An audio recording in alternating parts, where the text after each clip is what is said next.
Hello humans, welcome back to our channel Akash fame. நம்ம இன்றைக்கி என்ன நியூஸ் பார்க்க போகிறோம்னு பார்த்தீங்கன்னா, மலேசியன் ஏர்லைன்ஸ் தொலைஞ்சு இன்றைக்கி இது டேட்டோட 12 இயர்ஸ் ஆயிடுச்சு.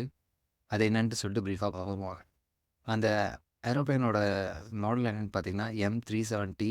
அந்த ஃப்ளைட் வந்து எத்தனை பேசஞ்சரோட போச்சுன்னு பார்த்தீங்கன்னா 239 239 பேர்த்தோட அந்த ஃப்ளைட் கிளம்பிச்சு, க்ரூ மெம்பர்ஸோட சேர்த்தி. அந்த ஃப்ளைட் எங்கேருந்து கிளம்பிச்சுன்னா கோலாலம்பூர்லேருந்து பெய்ஜிங் போகிறதுக்கு கிளம்பிச்சு. கிளம்பி ஒரு 10 மினிட்ஸ்லேயே ரேடார் கட் ஆஃப் ஆயிடுச்சு. கடைசியாக அந்த காக்பிட்டில் இருந்து அந்த பைலட் சொன்ன வார்த்தை வந்து குட் நைட் M370 அப்படின்னு சொல்லிட்டு தான் சொன்னார். பட் இப்போ இருக்க டெக்னாலஜி காலத்தில் ஏஐலாம் வந்துருச்சு.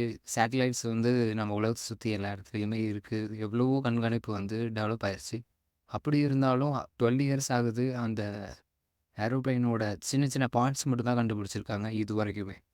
இப்போ மலேசியன் கவர்மெண்ட் என்ன முடிவு பண்ணியிருக்காங்கன்னு பார்த்தீங்கன்னா, மறுபடியும் இவ்வளோ நாள் ஸ்டாப் பண்ணி வச்சுருந்தாங்க. பட் வந்து அந்த க்ரூ மெம்பர்ஸ், அந்த ஃபேமிலிஸ்லாம் வந்து இன்னமுமே என்ன நடந்துச்சு அப்படின்னு சொல்லிட்டு தெரியாமல் இருக்கிறனால, மறுபடியும் வந்து இந்த ஆப்ரேஷனை வந்து ரீஓப்பன் பண்ணியிருக்காங்க.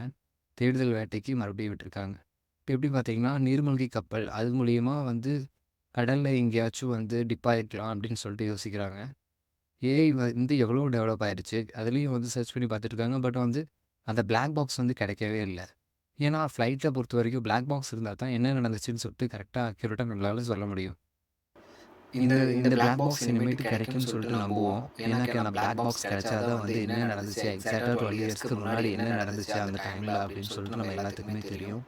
அந்த அதில் ட்ராவல் பண்ண ஃபேமிலி மெம்பர்ஸ் இன்னைக்கு டேட் வரைக்குமே அதை நினச்சி ரொம்ப ஃபீல் பண்ணிகிட்டு இருக்காங்க. ஒவ்வொரு இயரும் அந்த டேட்டில் வந்து அவங்க வந்து மெழுகுவர்த்தி வச்சு 2 மினிட்ஸ் வந்து அந்த அஞ்சலி செலுத்திட்டு இருக்காங்க. பட் ஆனால் அவங்க எதுக்காக அஞ்சலி செலுத்துறாங்கன்னே தெரியாமல் செலுத்திட்டு இருக்காங்க. அதனால் இந்த கவர்மெண்ட் வந்து இப்போ வந்து மறுபடியும் அதை வந்து கலாய்வு செய்யணும்னு சொல்லிட்டு முடிவு பண்ணியிருக்காங்க. இந்த நியூஸ் எப்படி இருந்துச்சுன்னு சொல்லிட்டு எனக்கு கமெண்ட் பண்ணுங்கள். Akash, subscribe me.